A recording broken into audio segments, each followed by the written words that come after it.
Retornamos com mais um bloco. Pastor Rogério Camilo, da Viver é Cristo, do Veracruz de Goiânia, nos honrando com a sua presença. Prazer meu. Né, pastor? E nós retornamos com mais umas perguntas, pastor, para o senhor nos clarear a nossa mente aqui com sua bagagem cristã, com esse dom que Deus te deu de levar a palavra dele. Pastor, nós estamos falando de promessas. O senhor deu o exemplo de Abraão, que teve uma promessa que seria pai de uma grande nação, que receberia uma terra prometida do nosso Deus. E aí nos vem uma pergunta, inclusive essa pergunta veio de um grande amigo e parceiro nosso, o seu Borges. E eu agradeço a participação dele e replico essa pergunta aqui para o senhor agora. A pergunta é a seguinte: como identificar qual é a promessa de Deus na minha vida? Deus tem uma promessa ampla para todos nós, no sentido de que somos filhos de Deus, que somos merecedores de todas as bênçãos, daquilo que o filho recebe, um filho que foi adotado por Jesus Cristo na cruz, né, pastor?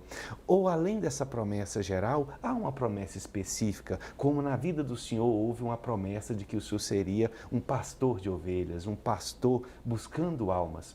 Como eu identificar na minha vida, como a pessoa que nos assiste pode identificar na vida dela, qual é a promessa de Deus para ela? Olha só, nós temos a promessa de Deus na vida. Eu estava falando sobre Abraão, a promessa de Deus sobre a vida de Abraão, sobre pai de uma grande nação. Sim. Então, nós temos a promessa e temos o chamado também. Então, é diferente de promessa de Deus para todos nós, a promessa de Deus, a promessa de Deus para nós é que o Messias viria. Os profetas anunciavam, o profeta Isaías ele diz, um menino nos nasceu, o filho se nos deu, o governo está sobre os teus ombros e o seu nome será Conselheiro, Deus forte, Pai da eternidade, Príncipe da paz. Nós estamos debaixo dessa promessa, de Deus, dessa promessa de Deus. Agora nós temos o chamado também. Então o chamado é diferente. Cada um de nós tem um chamado para fazer algo no reino de Deus. E eu creio que a experiência minha, a experiência própria, eu creio que o chamado ele depende muito da conversão. Sabe? Depois que você se converte a Cristo, depois que você nasce de novo, você vai entender o seu chamado.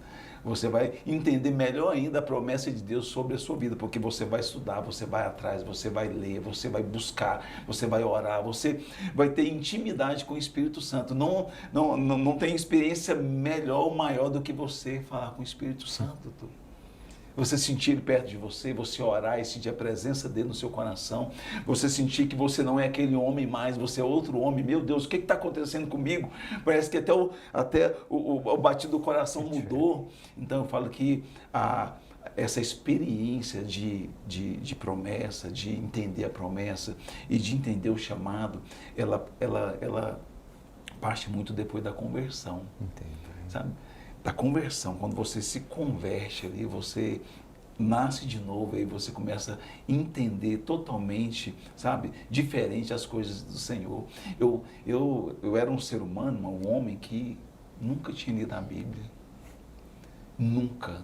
Eu era uma pessoa que não tinha tempo para ler uma Bíblia. Eu lembro de uma Bíblia sujinha, encardidinha, que ficava lá da minha mãe, minha mãe era católica na época, eu batizei minha mãe. E eu lembro dessa Bíblia, mas você abria, não entendia nada. E depois que você se converte, depois que você nasce de novo, você passa a ver o mundo com outros olhos. Você passa a entender e buscar mais no Senhor. Então, assim, a promessa de Deus para nós, irmão, é que Jesus vai voltar. Essa é a promessa de Deus para todos nós, é que Jesus vem buscar a igreja. Agora, eu não sei se é antes da tribulação ou depois da tribulação, ou ou não vai ter tribulação. Então, cada igreja ela tem a sua doutrina e segue uma linha, né? Pós, meso, né? Então, eu não sei te falar, mas eu creio que dá certeza que a promessa de Deus, Jesus falou assim, olha, aquele que invocar o nome do Senhor será salvo. Todo aquele que invocar o nome do Senhor será salvo. E eu creio nessa promessa. Eu creio que nós teremos uma vida após este mundo aqui, com o Senhor Jesus. Ele diz que vai voltar para redimir, para buscar a sua igreja. E nós não podemos esquecer dessa promessa do Senhor, que nós estamos aqui mas nós não somos daqui. Nós somos do reino. E nós vamos voltar para o reino. Então, a promessa de Deus, excelente pergunta. A promessa de Abraão era uma grande nação. E a promessa que nós temos hoje é de um Cristo, é do Jesus, irmão, que vem voltar para buscar a sua igreja, que não vai deixar um sequer fora. Em nome dele, pelo nome dele, nós estaremos na graça. Eu creio nisso, eu creio nessa palavra, e é por isso que eu não desisto, é por isso que eu insisto, né, com a igreja, com as pessoas, e insisto na mudança, em conhecer Jesus, em verdadeiramente conhecer Jesus. Interessante, Jó, lá no finalzinho de Jó 42, se eu não me engano, ele fala assim: conheci a Deus só de ouvir falar. Agora eu conheço de ver com os meus próprios olhos. Então foi isso que eu senti no dia que eu entendi, no dia que eu nasci de novo naquela célula, eu entendi essa palavra, sabe, de ver Deus com os olhos, de ver, eu conheci só de ouvir falar. Então muita gente conhece. Conheço o subtenente Camilo? Conheço, eu já ouvi falar. Conheço o doutor Eduardo? Já ouvi falar. Mas conhecer de ver, de olhar no olho, de ter intimidade, de ver os milagres de Deus do céu, é algo tremendo, é algo maravilhoso, que só aquele que entrega o seu coração, só aquele que verdadeiramente entrega a sua vida para Jesus, ele pode sentir, ele pode viver isso, né? E louvado seja o Senhor. Amém. E que a gente possa viver isso. Amém. A gente possa verdadeiramente viver isso. Não só viver isso na igreja, porque a gente tem uma dificuldade, irmão. Na igreja a gente é santo demais. Na igreja eu vou lá e canto e louvo, mas eu não posso sair da igreja, né? Certa vez eu dei uma palavra sobre isso, sobre esquecer Jesus no templo, né? Sobre esquecer Jesus, né? Maria esqueceu Jesus no templo. E às vezes nós esquecemos Jesus no templo também.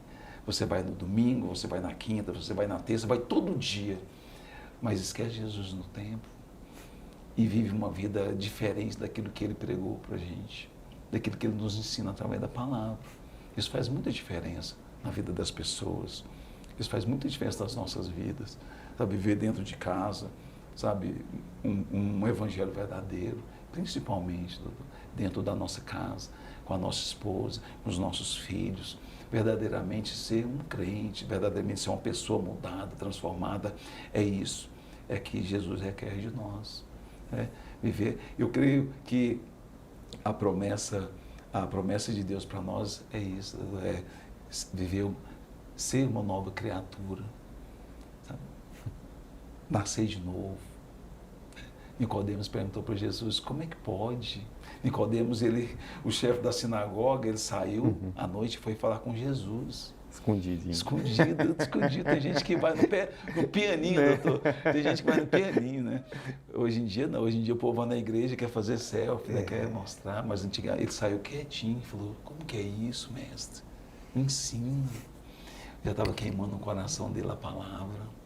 E aí Jesus falou para ele, se nascer da água do Espírito não tem jeito, tem que nascer de novo, tem que nascer de novo. Infelizmente, tem pessoas que estão na igreja, mas não nasceram de novo. Infelizmente, tem pessoas que estão na igreja, mas conhecem Deus só de ouvir falar. Nunca viu com os próprios olhos. Essa é a realidade de hoje, né? Mas eu quero dizer que a realidade não condiz com a verdade de Deus. Não condiz. Pastor, é interessantíssimo a sua explicação e me vem uma nova reflexão. O senhor dizendo sobre a passagem de Jó, que só depois de tantas aflições ele conheceu a Deus face a face. Antes só conhecia de ouvir dizer. E às vezes a gente se pergunta, ou escuta muitas vezes as pessoas se perguntarem o porquê de tanta dor.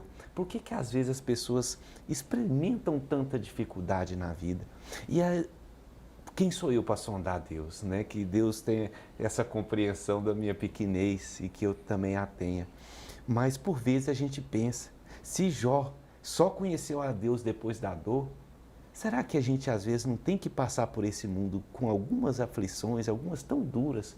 Não seria para que ao final dessas aflições também a gente pudesse conhecer a Deus? O Senhor deu o exemplo de que antes que o Senhor assumisse o seu chamado, o Senhor vivia de uma forma muito confortável, vamos dizer assim, e que o Senhor comentou conosco que aquilo te afastava um pouco do propósito, porque estava muito bom. Será que é só a dor que vai fazer com que a gente se abra para conhecer a Deus? Isso é uma tendência da carne? O que o Senhor considera a respeito disso? Eu penso que depende muito de pessoa para pessoa, né? Entendo.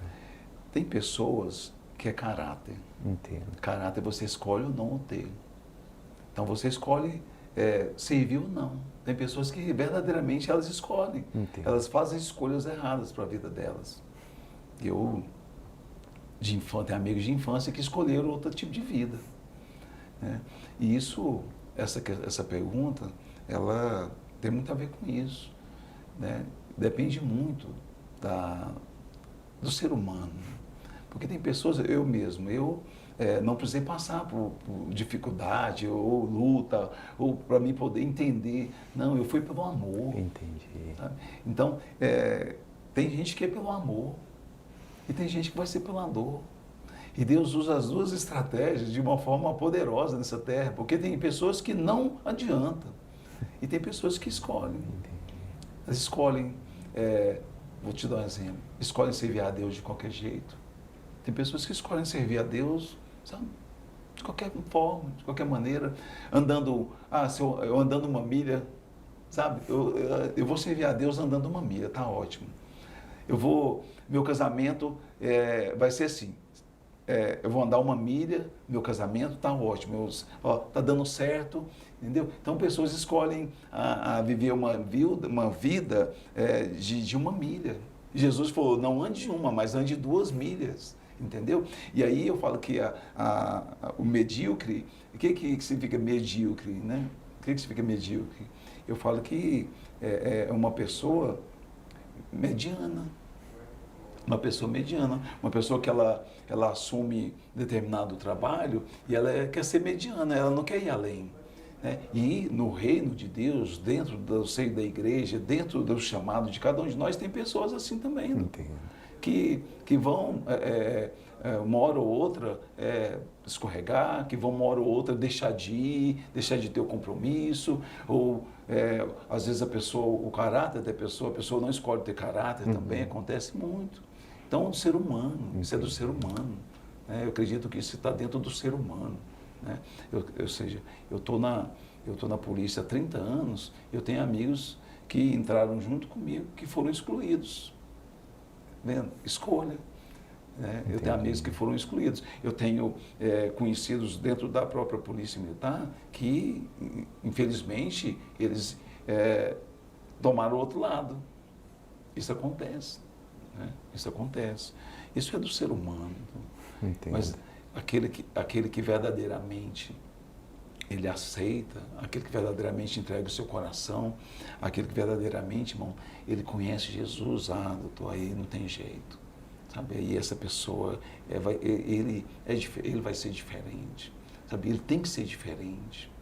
É isso. Eu creio que, não sei se consegui explicar para o senhor, para os nossos amigos que estão nos assistindo, mas é isso, é uma questão de estudar, de buscar, de ir atrás, sabe? De aprender. Nós temos que aprender mais de Deus, nós temos que buscar no Senhor, sabe? Nós temos que voltar a ler a palavra de Deus, ler a Bíblia, ter sede, ter fome, sede de justiça do Senhor. Então, eu creio que a gente precisa melhorar nessa questão, né? Precisa melhorar nessa busca de orar. Esses dias eu falei para o casal, vocês têm que orar junto. O casal quase deu choque. Eu posso fazer qualquer coisa, mas orar junto é difícil. Você está entendendo? Então, assim, vai da vida de cada um.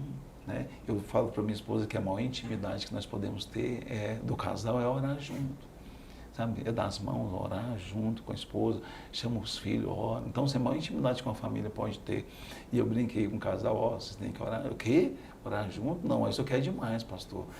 Então, é assim, a gente está vivendo, né? Essa é a realidade. Entendo. Mas a verdade não é essa. A verdade para nós, a verdade, né, para o povo de Deus, para a igreja.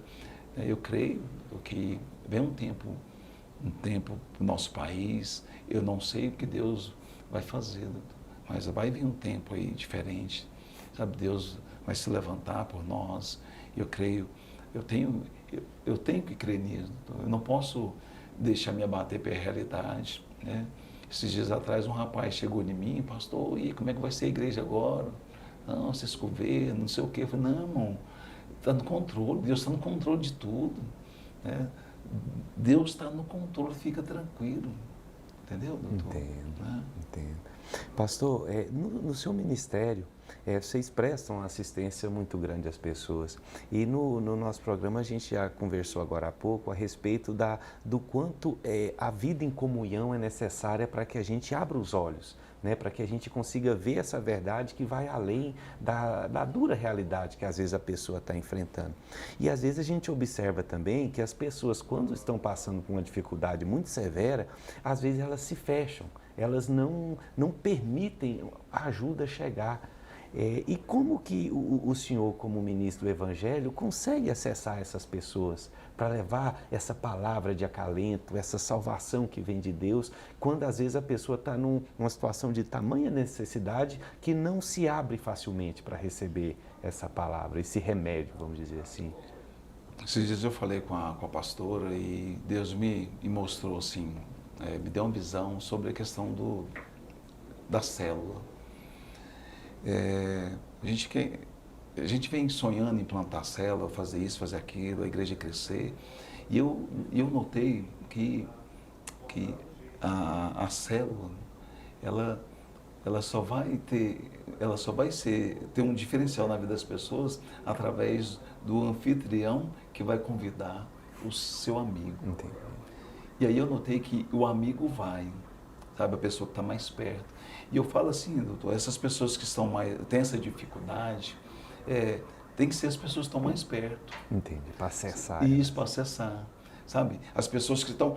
eu falo assim, a amizade, tem gente que vai na igreja, ela vai na igreja, não vai por causa do pastor, vai por causa da amizade, doutor. Tem que, às vezes um amigo chama 2 vezes, na terceira, eu vou só porque você me chamou 3 vezes.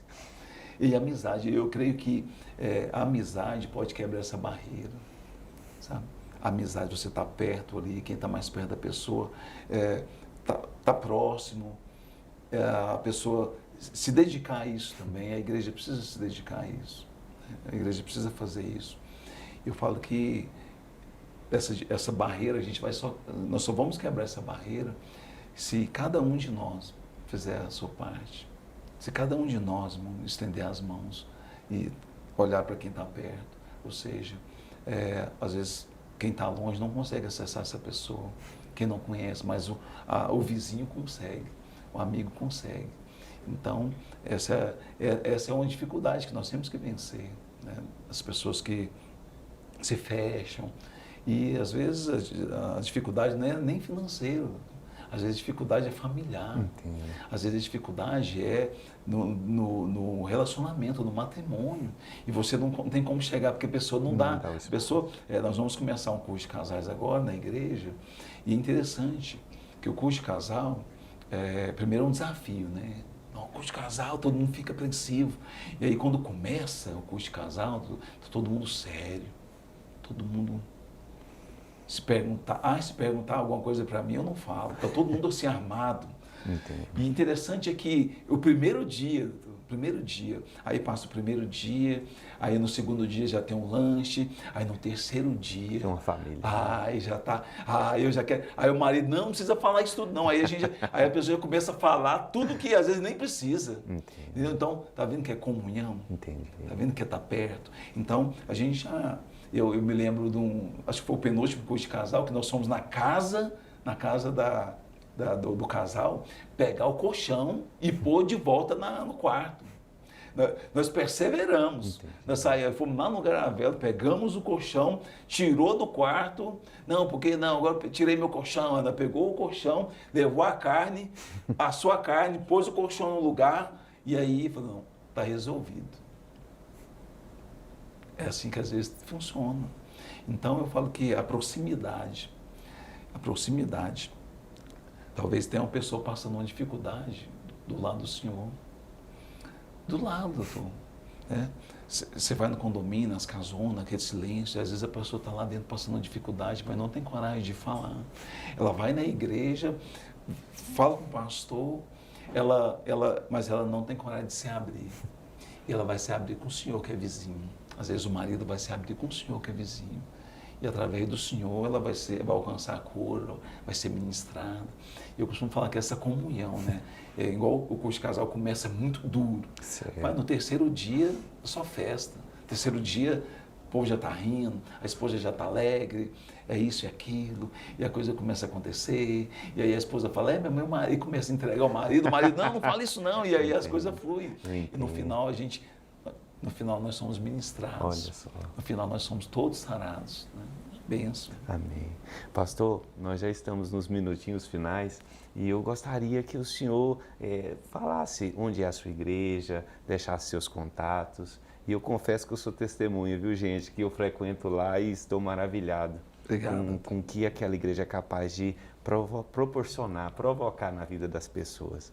Tá? Eu expresso aqui publicamente o meu agradecimento por cada acolhida que ali vocês me deram e o quanto aquele louvor, aquela canção, aquele ambiente, as palavras que ali são ditas são edificantes, o quanto mexe com o coração da gente, o quanto nos levanta a cada reunião, a cada semana e o quanto isso é importante para a nossa vida.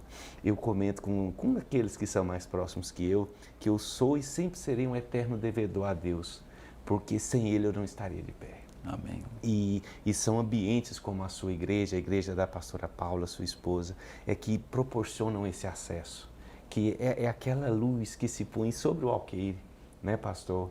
É a misericórdia de Deus emanada, materializada ali, aquilo é a misericórdia de Deus. E eu confesso que eu ouvi o testemunho de vocês a respeito do som da igreja e emocionei, porque eu vi o resultado que isso tem gerado. Porque o sacrifício que vocês fizeram já me fez chorar várias semanas. Amém. Porque aquele ambiente, aquela estrutura, não é o som propriamente dito, é o que gerou o ambiente do som. É o coração que foi depositado ali, é a presença de Deus que emanou ali. E tenha certeza, pastor, eu sou só um homem, mas aquela igreja vai longe. Amém. Porque é para Deus, porque é para a glória de Deus. Amém. Convide as pessoas e desculpa tomar seu tempo. Que isso? A pastora Paula, ela sempre diz assim, Senhor, que nós sejamos de verdade. E eu costumo dizer que cada palavra, cada hino, tudo que é feito com amor e com verdade. Esse é o nosso intuito, alcançar realmente o coração das pessoas. Que as pessoas possam ir naquele lugar e verdadeiramente ver o agir de Deus naquele lugar. Eu costumo pedir sempre a Deus, Senhor, que não falte a sua presença neste lugar. Que não falte a sua presença nesse lugar. Nós ficamos honrados, né? Porque Deus tem feito realmente algo maravilhoso ali. E eu louvo a Deus por isso, sou grato a Deus.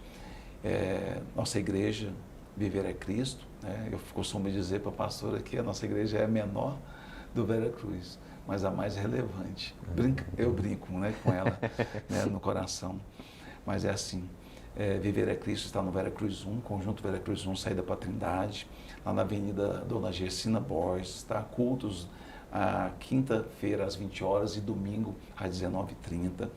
E você é nosso convidado para estar lá com a gente, para conhecer esse ministério. Tem um lugarzinho para você lá e nós esperamos vocês com muito amor, com muita gratidão no coração, tá?